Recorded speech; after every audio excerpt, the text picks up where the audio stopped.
Stop. It's a trap. Turn back, or every last one of you dies tonight. The girl was barefoot, thin as a shadow, and she threw her whole body into the path of 30 roaring motorcycles. Marcus Harrison crushed his brakes so hard the tires screamed against the hot pavement, stopping inches from her ribs. Nobody warns the black wolves. Nobody dares. Yet here stood a starving 16-year-old trembling, ready to be run down because she had rather die than watch these men ride into a slaughter. The engines died one by one until the only sound left on that deserted desert highway was the girl's shallow, frantic breathing. She was still standing in the middle of the road, still shaking. Her arms were stretched out wide like she thought her two skinny hands could hold back 3,000 pounds of steel and leather. Marcus Harrison sat on his custom chopper and stared at her. 55 years old, gray beard down to his chest, arms covered in ink so old the colors had faded into green and blue. He had seen a lot of things in his life. He had spent 30 years on the road, survived prison, gang wars, and loss, but he had never seen this. "Get off the road," he said, his voice low, careful, and heavy with warning. The girl did not move an inch. "I said get off the road, kid. You almost got yourself killed." "You didn't hear me," her voice cracked, high and desperate. "I said stop, all of you, right now. Don't go any farther up that highway." Behind Marcus, the other riders were already climbing off their bikes. 30 men, heavy boots hitting the pavement, leather creaking in the still night air. Somebody spat on the ground. Somebody else laughed, but it wasn't a kind laugh. A rider named Boulder pushed to the front. Big man, bald head, a temper that had gotten the whole club in trouble more than once.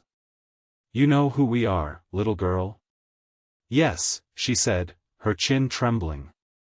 "Then you know jumping in front of us is the dumbest thing that a person can do in this state." "I know," she said again. And that answer, that quiet, honest answer, made Boulder freeze in his tracks. Marcus held up one leather-gloved hand. The whole club went completely still. That was the kind of respect he had earned over 3 decades. When Marcus raised his hand, men who feared nothing on earth shut their mouths and listened. "What's your name?" Marcus asked. "Sarah," she whispered. "Sarah what?" "Sarah Green." "Sarah Green." "Okay, Sarah Green." Marcus swung one long leg off the bike and stood it up slow so he wouldn't scare her more than she was already scared. "You've got about 10 seconds to tell me why you'd throw your life away to stop a bunch of strangers on the road, and it better be damn good." Her eyes filled up, not with tears exactly, but with something far heavier than tears. "Because I couldn't watch it happen," she whispered. "Not again. Not when I could stop it. Watch what happened." She lifted one frail arm and pointed up the highway toward the dark gorge ahead, toward the long, black stretch of road where the rocks narrowed into a tight pass. "They're waiting for you up there, past the second bridge.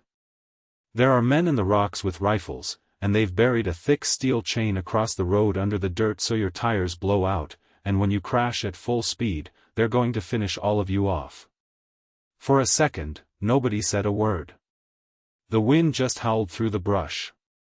Then Boulder snorted and shook his head. "This is a setup, Marcus." "Sure it is. Little girl stops the club in the middle of nowhere, tells a scary story, keeps us standing still in the open like sitting ducks. Marcus, this is bait. She's part of it." "I'm not," Sarah screamed, her voice climbing higher and faster. "I swear to God I'm not. I don't even know you.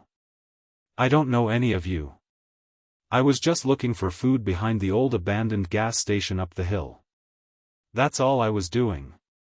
I was looking for something to eat in the dumpster, and I heard them." "Saw who?" Marcus cut in, his eyes narrowing. "The men. The ones setting it up. There's 6 of them, maybe more. They've got a black truck hidden behind the ridge. They dragged a heavy metal chain across the pavement and covered it with sand. And one of them kept looking at his phone and saying, "They'll be here in 20 minutes. The scout at the gas station said 30 of them just left. Don't shoot till they hit the wire." Marcus felt something cold slide straight down his spine because 20 minutes ago was almost exactly when the club had rolled out of that last truck stop. He didn't let it show on his scarred face, but he felt it in the pit of his stomach.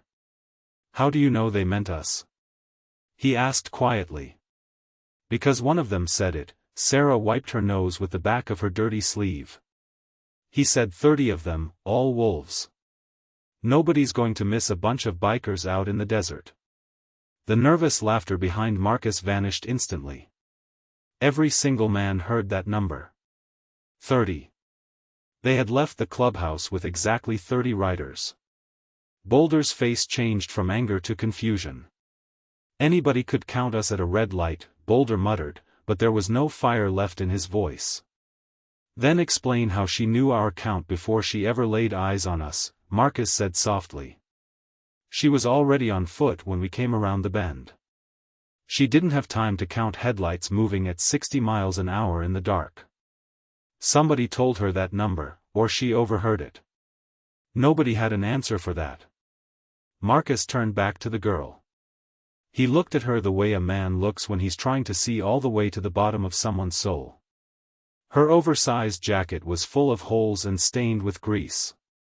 Her canvas shoes weren't shoes anymore, just dirty rags barely hanging onto her bloody feet. And her eyes, Marcus knew those eyes. He had seen them in mirrors years ago, and he had seen them on kids who had been abandoned for too long.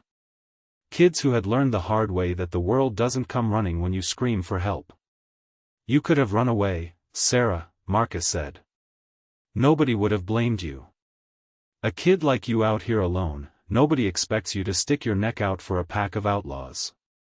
"I know," she said for the third time, her voice barely audible over the wind. "That's exactly why I couldn't leave." Marcus frowned, taking a step closer. "What's that supposed to mean?" Sarah swallowed hard, her chest heaving. "It means I know what it feels like," she said, her voice shaking with raw emotion. "When you're the one in danger, when you're hurt or starving, and everybody who could help just looks the other way, steps over you, and pretends they didn't see you. I've been that person on the pavement, watching people walk right past me like I was trash." Her chin was trembling violently now, but she didn't look down. "I promised myself if I ever saw someone about to walk into something terrible, I wouldn't be one of those people. I wouldn't look away. Even if it was you. Even if you scared me to death." The whole club heard it. 30 hardened men, most of whom hadn't cried or felt soft since they were little boys, stood in absolute, stunned silence. Boulder looked down at his boots, suddenly unable to meet anyone's gaze. Marcus let out a long, heavy breath that sounded like a sigh of decades of exhaustion. "You scared of us right now, Sarah?" "Yes," she admitted, tears finally spilling over her dusty cheeks. "But you stopped us anyway?" "Yes." Marcus nodded slowly. He had spent his entire life measuring people. Who ran, who folded, who lied to save their own skin, and who stood their ground. And in 60 seconds, this half-starved, homeless teenager had shown him more backbone than most grown men had shown him in 50 years. But backbone wasn't physical proof, and Marcus hadn't kept his brothers alive through decades of violence by trusting first and checking later. "Here's what's going to happen," Marcus shouted, raising his voice so all 30 men could hear over the desert breeze. "Shadow, Ghost, Hawk.